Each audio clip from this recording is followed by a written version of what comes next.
soc la Gisela López, soc estudiant d'Estudis de Gènere de l'últim curs. Yo soy Paula Fernández, vengo de Logroño, tengo 24 años y también estoy en el último curso de Estudios de Género.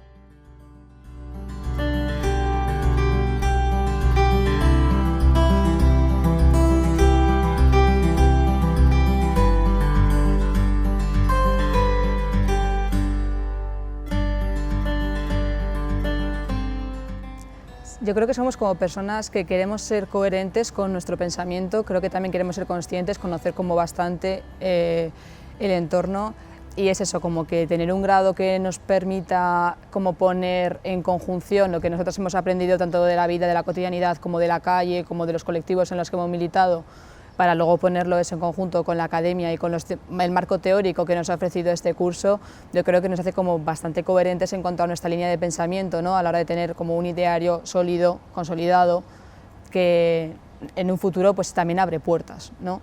Y definirnos así también como un grupo de personas que nos molestamos en tratarnos bien, en querer tener relaciones sanas, en querer tener un grupo que sea un safe space y en ser tanto respetuosas con la clase, con nosotras mismas, con el profesorado y con nuestros principios.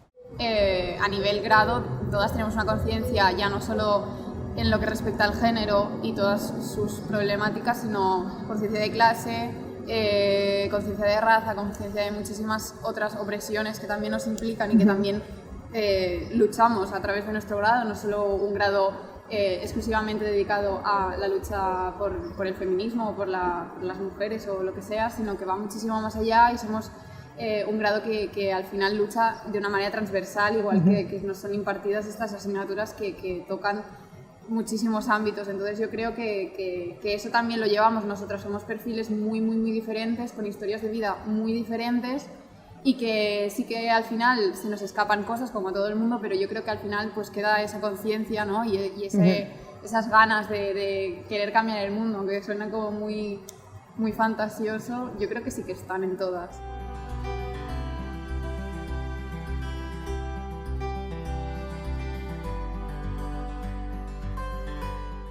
El grau va trigar a aconseguir el seu reconeixement de grau oficial. Això va fer que el primer curs fos un grau propi. Va ser ofert per la determinació de l'equip de rectorat i per l'esforç del deganat de lletres va ser ofert com a grau propi. Això va implicar un temps d'indeterminació mentre no arribava aquest reconeixement oficial i molta feina per part del deganat i jo mateixa refent memòries i d'alguna manera acomodant la proposta als requisits que ens anaven arribant.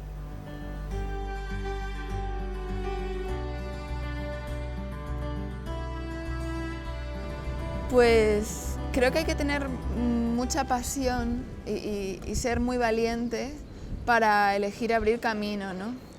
Y las personas que abren camino es porque tienen toda esa pasión consigo y no les cuesta tanto. Así que creo que este grupo es un grupo de cuerpos apasionados.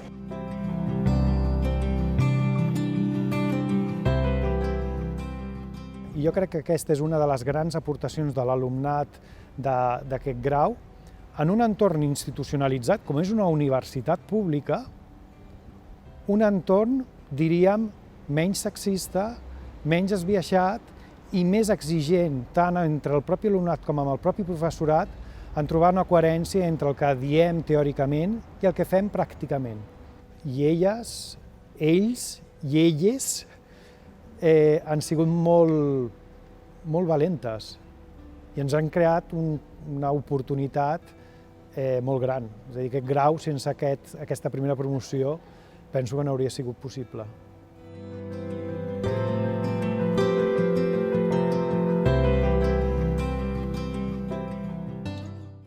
Ho transgredeixen tot. Transgredeixen les normes, les institucions, les teories, els coneixements, les idees.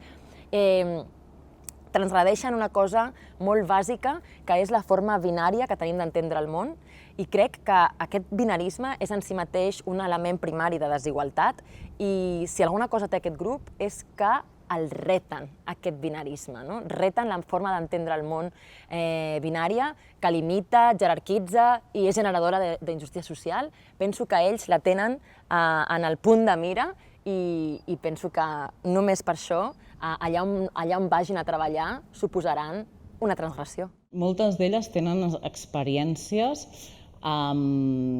molt interessants a nivell personal en quant a qüestionaments de gènere. Estic pensant en termes no binaris, però també com a categoria de dona, o sigui, aquest gran debat que més no se'n pot parlar i que és bastant tens, jo penso que en el grau de gènere és un debat que apareix però que no es tensa, sinó que es busquen punts en comú i cadascú des de les seves identitats. Llavors penso que el que poden aportar és una perspectiva de diàleg i consens i a més que hauran vist tota la perspectiva de gènere des de moltes disciplines, no? I molt, amb una perspectiva molt àmplia.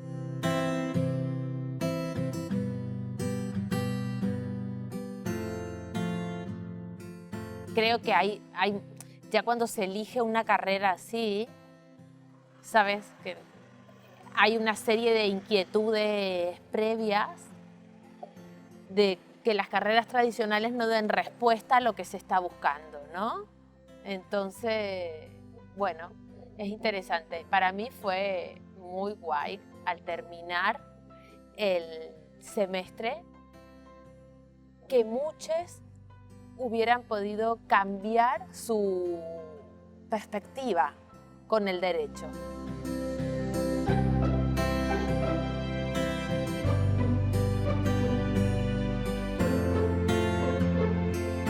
Este grado que das tu opinión y no pasa nada, o sea, venimos aquí a aprender, venimos aquí a hoy pensar una cosa y mañana con suerte pensar otra, porque evolucionamos en el pensamiento, ¿no? Y la gracia es tener ese fomento del pensamiento crítico y poder no sentirte culpable por decir algo que piensas hoy y que puedes cambiar mañana y que tus compañeras no te van a juzgar. Estamos aprendiendo y es un safe space y entre nosotras vamos haciendo un poco la clase, ¿no? No nos hacen tanto, sino que también formamos parte. La seva riquesa, bàsicament, és que tenim professorat de totes les facultats i més. O sigui, jo, pel que he investigat i el que he sapigut, ja no de graus, perquè grau és l'únic que n'hi ha, sinó de màsters, sempre tenen com una tendència, màster de gènere i comunicació, o màster de gènere i dret. Llavors tenen que segurament toquin diversos palos, però sí que és veritat que hi ha com una tendència, no? Sempre. Llavors, el grau al final que aporta és una transversalitat en molts d'estudis que poden venir des de l'estadística fins a economia, fins al dret, fins a 1000 històries, que al final el que ens fan a nosaltres és també tenir com una visió molt més global del que és el gènere i com interpel·la el gènere en totes les disciplines que hem tocat. Y aparte de mucho profesorado, en plan, hemos tenido profesorado, aparte de muy bueno, muy cercano, en plan, con el que hemos podido tejer como muchas, incluso afinidades y amistades, ¿no? De poder contar con ellos, de saber que nos van a cuidar, de preocuparse sobre todo con todo lo que ha pasado, de preocuparse por nosotros, por nuestra salud, por cómo estábamos, y eso fomenta mucho también eso que no haya una jerarquía tan bestia dentro de la academia y pueda salir, ¿no? De esa burbujita de alumna para poder formar parte. Nos han tenido muchísimo en cuenta a la hora de configurar las asignaturas, de configurar los temarios, del feedback después de esto. Sentimos realmente que hemos aportado como nuestra semilla al grado. Creo que como primera promoción se os ha tenido muy en cuenta nuestra opinión, cómo podemos mejorar el grado, qué propuestas tenemos, qué temas no hemos tocado y deberíamos poder tocar y deberían ser parte de la agenda de los estudios y tal. Y yo creo que en cuanto a eso sí que hemos aportado mucho como grado y nos han aportado muchísimo. A mí sobre todo me ha aportado el tema afectivo, el tema de afectuosas y cómo se hacen querer nuestras profesoras.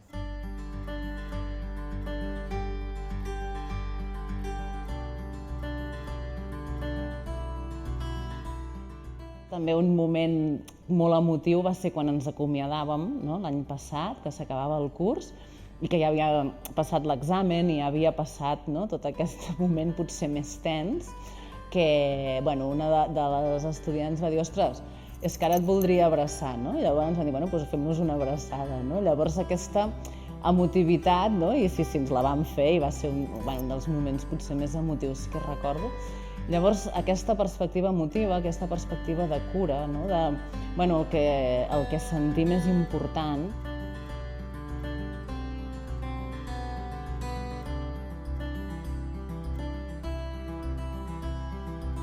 doncs, els 3 adjectius amb els que descriuríem aquest grup tan estimat i especial de la primera promoció, com apassionades, transgressores y activistas. Pues para mí ellas son unas artistas, ¿no? Y esto es muy importante, porque desde sus diferentes capacidades y perspectivas y voluntades, lo creativo es fundamental, ¿no? Son profundamente creativas. Y aparte son dulces, me parece que son muy dulces, que tienen mucho amor para dar y eso ayuda muchísimo a trabajar. Y son capaces de cuidarse y de generar alianzas de nuevo muy creativas y muy potentes, y esa es la fuerza de este grupo. És coratjosa, tenen coratge, tenen passió i tenen implicació amb voluntat transformadora, no? Una implicació de veritat. Rigor, honestedat,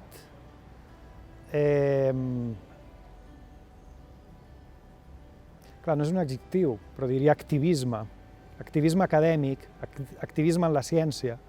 Simplemente, pues eso, respetar a todas las identidades disidentes que por desgracia tienen que sufrir tantísimo, dar validez a estos discursos que nacen ya no solo desde la academia, sino desde vivencias y desde realidades encarnadas, que muchas veces se las tacha de sentimentalismos y de querer generar chantajes emocionales cuando para nada es así, y es totalmente lícito que una persona se identifique como se quiera identificar y quiera proponer sus vivencias como discurso y poco más. Que mujer no se nace, se hace.